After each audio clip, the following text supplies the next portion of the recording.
Maraknya aksi praktik ilegal tambang batubara di Indonesia menjadi salah satu permasalahan yang hingga kini tidak kunjung tuntas. Pemirsa, polisi merazia penambangan emas ilegal di sepanjang aliran sungai di wilayah Mandailing, Natal, Sumatera Utara. Penambangan emas ilegal yang masuk ke dalam kawasan hutan dan lahan masyarakat akan memperburuk kualitas hidup masyarakat yang tinggal di sekitar areal. Puluhan lubang galian bekas tambang emas ilegal di Sukabumi, Jawa Barat ditutup aparat gabungan. Kerugian atau korban ini diderita oleh negara karena ini merupakan aset negara yang dikuasai oleh desa sebagai tanah carik. Nah, kemudian oleh tersangka dilakukan pengerukan sudah berlangsung selama 2 bulan.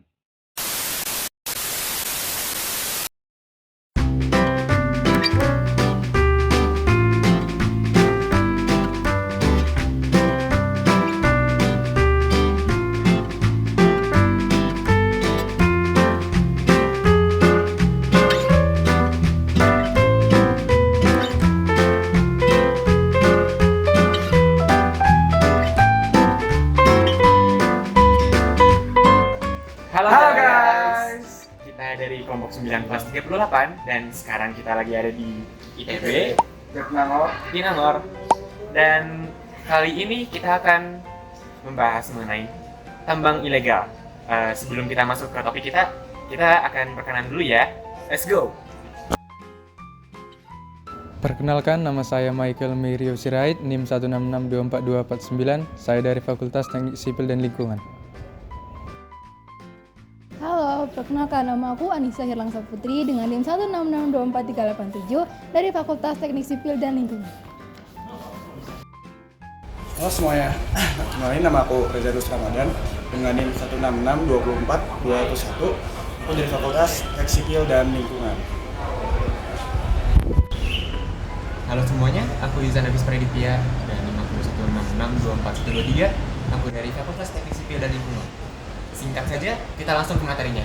Paham? Halo semua, jadi aku di sini mau nanyain teman aku terkait apa yang dia ketahuin soal tambang ilegal. Halo, boleh nggak perkenalin nama kamu siapa? Nama gue Aulia Aprila dari FTSLL 24. Halo, nama aku Farah Indra Fimani Turnip, aku dari kelompok 15 kelas 38 Pancasila. Aku Adit dari FTSL. Perkenalkan, saya Shalom dari dengan NIM 166241105. Tahu nggak apa tambang ilegal itu? Tambang ilegal tuh tambang yang dilakuin tanpa izin usaha gitu nggak ya? Tambang ilegal itu tambang yang nggak punya perizinan secara legal, secara hukum di Indonesia sih setahu. Tambang yang tidak berizin.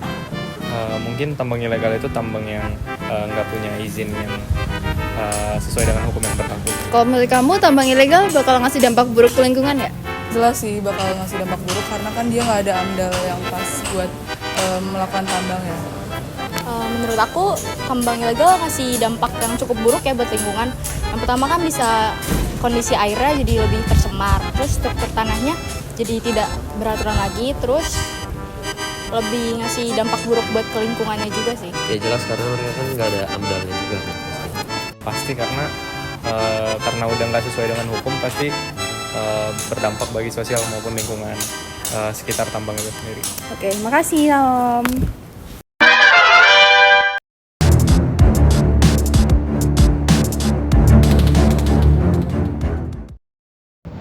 Pada bulan Juli 2023, kegiatan tambang pasir ilegal secara diam-diam dilakukan di kawasan Blok Liung Gunung, Desa Lego Kaler, Kabupaten Sumedang.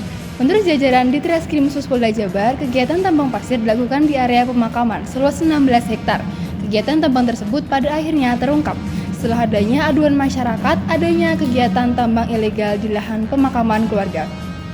Pelaku dengan inisial HH dan UU sendiri adalah warga Kabupaten Sumedang. Namun lokasi detail asal pelaku tidak dirilis oleh pihak kepolisian.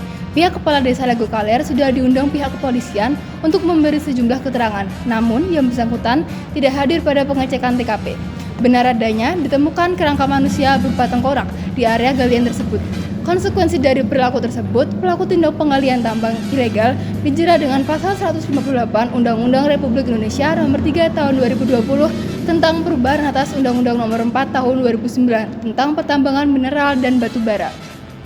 Menurut Kementerian Energi dan Sumber Daya Mineral atau ESDM, terdapat kegiatan penambangan tanpa izin sebanyak 2.741 di Indonesia. Pertambangan ini berpotensi merugikan negara sebanyak 3,5 triliun selama tahun 2022. Jumlah ini lebih tinggi dibandingkan dengan negara 2019. Menurut negara dari segi ekonomi, pertambangan ilegal juga merugikan negara dan rakyat dari segi lingkungan. Proses aktivitas pertambangan selalu bersinggungan dengan lingkungan hidup. Dampak yang dialami lingkungan dari pertambangan adalah hilangnya vegetasi hutan, tumbuhan, dan hewan, beserta lapisan tanah. Pertambangan juga dapat mengakibatkan perubahan pada daerah aliran sungai. Efek negatif pertambangan ilegal ini adalah rusaknya pemakaman keluarga. Dampak negatif tersebut tentu dapat diminimalisir dengan adanya perizinan AMDAL. Sama halnya seperti yang sudah dikutip oleh Suparto Wijaya, perizinan lingkungan terpadu sudah seharusnya berporos pada prinsip prosedur administratif perizinan lingkungan pada Peraturan Menteri Lingkungan Hidup dan Kehutanan Republik Indonesia Nomor P38 Men LHK Sekjen KUM 17 tahun 2019. Wah, ternyata tambang ilegal itu cukup bermasalah, bukan?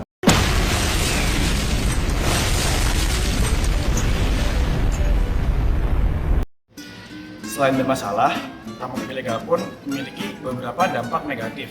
Contohnya, seperti kerusakan lingkungan, pencemaran air, dan juga pencemaran polusi udara.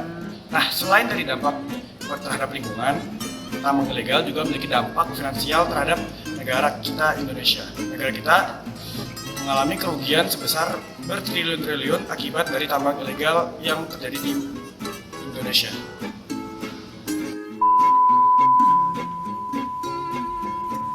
That's it.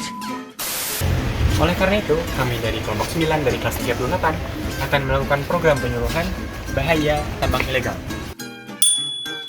Kegiatan ini akan dilaksanakan di Desa Legok Kaler dengan bekerjasama dengan pemerintah setempat dan badan-badan terkait lainnya, sehingga kedepannya kegiatan tambang ilegal ini dapat diminimalisir. Oke, langsung aja. Let's go! Kami akan melakukan penyuluhan kepada masyarakat Desa Legok Kaler dari golongan usia remaja dan dewasa mengenai berbagai hal yang berhubungan dengan kegiatan tambang ilegal. Contohnya, seperti keterkaitan hukum yang menyangkut tambang ilegal, pengaruh-pengaruh yang akan berdampak kepada masyarakat maupun pemerintah akibat adanya tambang ilegal. Materi penyuluhan juga langsung melalui pembicara profesional sehingga tidak terjadi ketidakakuratan informasi. Materi penyuluhan akan mencakup aspek hukum, lingkungan, dan sosial ekonomi yang relevan dengan permasalahan tambang ilegal. Melalui penyampaian materi yang jelas dan interaktif oleh pembicara ahli, peserta akan diajak untuk memahami secara mendalam tentang regulasi pertambangan, sanksi hukum bagi pelaku tambang ilegal, serta dampak buruknya terhadap lingkungan dan sosial. Selain itu, kami juga akan memfasilitasi diskusi terbuka agar peserta dapat aktif menyampaikan pertanyaan dan saling berbagi pengalaman. Kegiatan penyuluhan yang kami laksanakan ini memiliki 4 tujuan positif. Di antaranya, yang pertama, untuk mengedukasi warga mengenai dampak yang diakibatkan oleh aktivitas tambang ilegal yang tidak menggunakan AMDAL, seperti terjadi kerusakan lingkungan, terjadi pencemaran air dan tanah, timbulnya polusi udara, dan juga terjadi kerugian finansial negara yang mencapai angka triliunan. Yang kedua, untuk mengedukasi warga tentang hukum-hukum yang berlaku terkait tambang ilegal, seperti pasal 15 Undang-Undang Nomor 23 Tahun 1997 tentang setiap rencana usaha atau kegiatan yang kemungkinan dapat menimbulkan dampak besar dan penting terhadap lingkungan, wajib memiliki AMDAL. Dan pada Undang-Undang Pasal 158 menyebutkan bahwa orang yang melakukan penambangan tanpa izin akan dipidana penjara paling lama 5 tahun dan denda paling banyak sebesar 100 miliar rupiah. Yang ketiga adalah untuk mengedukasi warga tentang cara memiliki AMDAL secara sah. Dan yang keempat adalah untuk menanamkan sifat kejujuran kepada warga agar tidak terjadi kembali aktivitas tambang ilegal. Kelompok kami mengambil proyek yang berjudul Penyuluhan Hukum bagi Masyarakat terhadap Tambang Ilegal yang mengakibatkan kerusakan lingkungan. Relevansi judul ini dapat dikaitkan dengan sila pertama, mengingat metode yang kami gunakan adalah metode psikoreligius, yakni metode penyuluhan yang mengutamakan nilai-nilai ketuhanan. Relevansi judul ini juga terlihat pada sila Pancasila, yakni sila kedua, yaitu sila kemanusiaan yang adil dan beradab.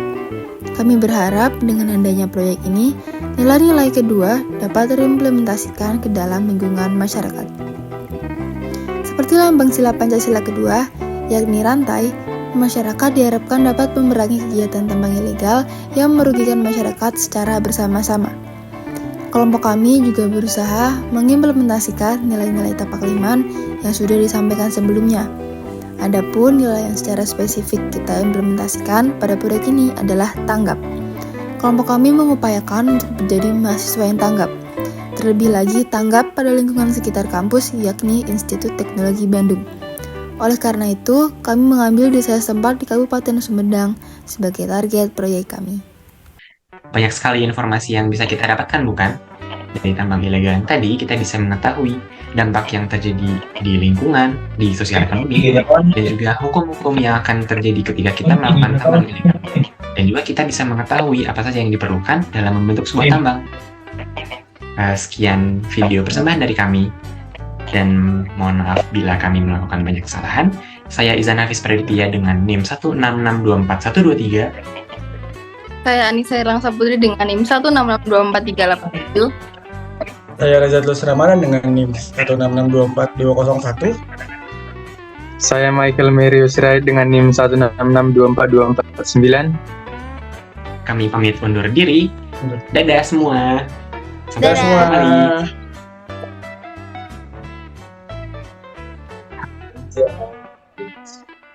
Gimana sih, Lip? Yang dokumentasi. Bergetar hati ini, kau berikan harapan tenang. Halo, Menemani hariku, semenjak ada dirimu, dunia terasa indahnya. Semenjak kau ada di sini, ku mampu melupakannya. Bisa langsung kayak sekian persembahan dari kami. Apa ya? Butuh kata-kata pidato dulu, pidato. 3, 2, 1. Banyak sekali informasi yang dapat kita ambil dari video tadi, bukan? Video tadi dari tadi. Santai, santai.